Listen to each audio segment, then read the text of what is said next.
Hey, salut tout le monde, on se retrouve pour une nouvelle vidéo un peu différente des spoilers précédents pour Riftbound. On est le 30 juin aujourd'hui, donc la veille du mois de juillet, on s'en fout. Non, mais c'est parce que je sais pas pourquoi Riot, du moins la branche Riftbound, sont en vacances cette semaine, mais on a eu une grosse mise à jour du site aujourd'hui. Donc d'abord, on a toutes les cartes du Proving Grounds qui ont été reveal. Je vais pas m'attarder trop longtemps sur elles, même s'il y en a des très intéressantes, je trouve. Mais ça donne une bonne idée de à quoi les decks vont ressembler. Des effets très puissants, mais sur des cartes très chères, comme sur Blast of Power ici. Sinon, je vais passer tranquillement, je vous laisse faire pause, les lire si vous voulez. Sinon, le site officiel, encore une fois, riftbound.leagueoflegends.com. Je vous laisse aller voir tout ça. Nous, ce qui nous intéresse, c'est le set principal, du moins, c'est ce qui nous intéresse le plus pour l'instant. Donc, on va regarder toutes les cartes qui sont taguées New, comme les Poros. Donc, on commence avec le Puri Poro en Fury. Donc, toutes les Poros sont 2-2 et ils ont chacun une capacité différente. Donc, lui, il a Deflect. Donc, ben, pourquoi pas? Je sais pas si ça va être tant utile d'avoir un tour 1 qui a Deflect, mais j'aime l'idée quand même. En Fury, il n'y a rien eu d'autre, si je me trompe pas. Non, c'est ça, parce qu'il y a déjà beaucoup de cartes Fury quand même qui ont été reveal, j'ai l'impression. On passe donc à Calm avec Playful Phantom. Je le dis tout de suite, c'est clairement un de mes dessins, un de mes visuels préférés de toutes les cartes du jeu. 5-5, un Spirit des Shadow Isles, mais qui a aucune capacité. C'est une commune, c'est vraiment ce qu'une commune devrait être généralement. Il en faut quelques-unes quand même des vanillas comme ça qui ont pas d'effet. Fait que c'est peut-être pas nécessairement jouable, à moins qu'il y ait une stratégie Spirit qui se montre le nez un jour, mais bon. Le Stalwart Poro, donc le Poro pour Calm, 2 encore une fois, mais lui il a Shield, donc lui je trouve que c'est intéressant quand même. Petit Poro pour 2 qui défend plus que les autres. Ensuite de ça, nous avons... On commence à avoir beaucoup de cartes, c'est vraiment très sympathique. Oui, en Calm, il y en a beaucoup. On commence avec Falling Comet, un sort qui coûte à 5 actions, donc lors de notre tour ou pendant des showdowns. On fait 6 dégâts à une unité sur un BF. Pour 5, qui a pas de coup de power... Je trouve ça assez fort. Kesa peut pas jouer ça. De toute façon, Kesa génère du power, fait qu'on oublie Kesa tout de suite. Ça donne accès à du gros dégâts en one-shot à Calm, qu'il n'y en avait pas nécessairement avant, si je me trompe pas. Lecturing Yordle, j'aime beaucoup l'image aussi. Un 3-2, donc pas des bonnes stats. Mais il y a Tank, fait que c'est un petit 2 qui va se manger des dégâts en premier. Mais c'est surtout que lorsqu'il est joué, on pioche une carte. Moi j'aime ça, du petit carte advantage. T'en joues un, tu joues une carte, c'est une commune en plus. Tu joues une carte, mais t'en repioches une tout de suite. C'est cool. Le Megamech, une autre commune sans effet, 7-8. Donc des stats, disons, positives, parce que plus de might que le coup. Est-ce que c'est très intéressant, autre que ça? Je sais pas. Stratégie mech peut-être à venir. On passe ensuite à Singularity 6-2. Une peu commune celle-là. Un sort donc. On fait 6 dégâts jusqu'à 2 unités. Extrêmement puissant parce qu'on peut cibler dans la base adverse. C'est peut-être cher, 2 de power, mais je trouve que l'effet en vaut probablement la peine, peu importe notre situation.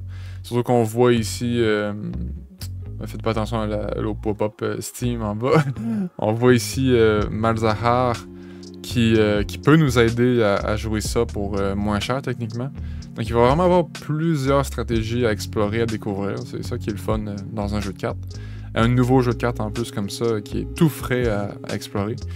Ensuite on est dans chez Body avec Cannon Barrage, un spell 2-1 vitesse réaction.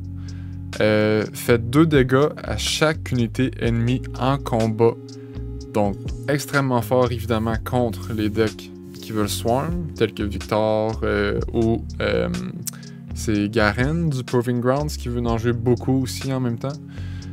2-1... Ouais, vu que c'est une réaction, je pense que ça reste intéressant. Confront, un sort pour 2 seulement, belle image aussi. Action. Les unités que vous jouez ce tour-ci entrent en jeu prêtes et vous piochez une carte. Je ne vois pas pourquoi cette carte en commune, comme le barrage, ne serait pas jouée. Je trouve ça excellent. Même si on joue juste une unité après l'avoir joué. Je trouve ça très fort. Crackshot Corsair 3-3. Lorsque j'attaque, faites 1 dégât à une unité ennemie ici. Donc elle attaque virtuellement pour 4, mais pas réellement parce qu'elle pourrait éliminer quelque chose avant le combat. Petite commune sympathique quand même, je trouve. Dune Drake, un dragon 5-5. Lorsque j'attaque, donnez-moi plus 2 de might s'il y a une unit ennemie qui est prête ici. Fait qui est pas tapée. Fait qu'il pourrait attaquer pour 7 potentiellement. Même si j'imagine souvent en fait, il va un peu forcer peut-être à faire des mouvements, je sais pas trop. J'aime bien la carte, puis c'est un dragon, fait que la carte qui donne des rabais sur le dragon va être forte, celle-ci. Et justement, on a un autre dragon, le Mountain Drake 9-10, parmi les plus grosses stats qu'on a dans le jeu. Une peu commune celle-ci, mais qui a aucun effet. Mais justement, si elle est en jeu, ben écoute, 7 seulement. 7 pour un 10 de might qui a aucun effet, je pense que c'est acceptable quand même. À voir. On passe. On arrive à Chaos par la suite. Donc en Chaos, on a eu Morbid Return, un sort pour 2 communs de type action. Retournez une unité de votre trash à votre main. C'est sûr que ça va être joué. C'est trop bon comme effet dans un jeu de cartes pour ne pas être joué. J'adore cette carte. Le Poro pour Chaos. Le Mystic Poro. Qui a donc vision, lui. Fait que lorsqu'on le joue, on regarde la carte du dessus de notre deck. On peut la recycler. Ça, c'est très fort, je trouve, parce qu'au tour 1, on peut le jouer, puis déjà avoir une prochaine pioche peut-être plus avantageuse. Peut-être le meilleur des poros à voir. Sai Scout, une 6-5 commune, avec vision aussi. Et on peut la jouer un BF qui est open, donc il n'y a personne dessus. Un peu comme la Misfortune à 4. Ouais. Sachant ce que la Misfortune à 4 peut faire, je pense que c'est très bon cette carte-là. Plus cher, mais ça va être joué, c'est sûr, je pense. Sneaky Deckhand en plus, 3-2 commune, qui a le même effet. On peut la jouer sur un BF ouvert, donc il n'y a personne dessus. Celle-là, peut-être un peu moins intéressant parce que c'est sous-staté, puis à ce moment-là de la game, c'est peut-être risqué un peu de faire ce genre de move-là. Quoi qu'on est en chaos, fait que il y a des cartes qui peuvent, disons, faire que c'est moins grave de risquer ce genre de move. À voir. Une carte que je suis pas certain à 100%, mais à voir. Puis on arrive à Order, si je me trompe pas, la dernière couleur. Avec Back-to-Back, un sort pour 3 en réaction. On donne 2 à 2 unités friendly. Plus 2 de might ce tour-ci. C'est cool. Pourquoi pas. En réaction, fait que c'est très intéressant dans un combat qu'on attaque à plus d'une unité. Le Poro Order, le Daring Poro, qui lui a Assaut 1. Donc l'inverse de... C'est Calm, si je me trompe pas, qui était Shield 1.